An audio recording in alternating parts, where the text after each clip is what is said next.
Samantala sa Kamara, naniniwala ang mga pinuno ng mababang kapulungan na mananatiling Speaker ng House of Representatives. Sila ka CMD President at Leyte 1st District Representative Martin Romualdez sa 20th Congress. Ayon kay House Deputy Speaker JJ Suarez, buo ang suporta ng majority bloc kay Romualdez. Sa loob daw kasi ng 3 taon ay kita ang pagganap ng House sa legislative agenda ng Pangulong Marcos. Kaya mahalagaan niya ang continuity para tuloy-tuloy ang trabaho.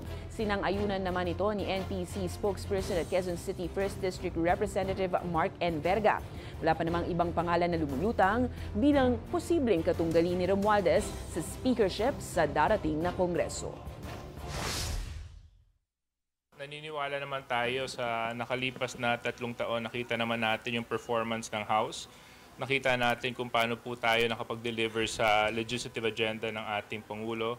At nakita din naman po natin kung paano po na-manage ng ating leadership yung may issues na hinaharap ng ating bansa.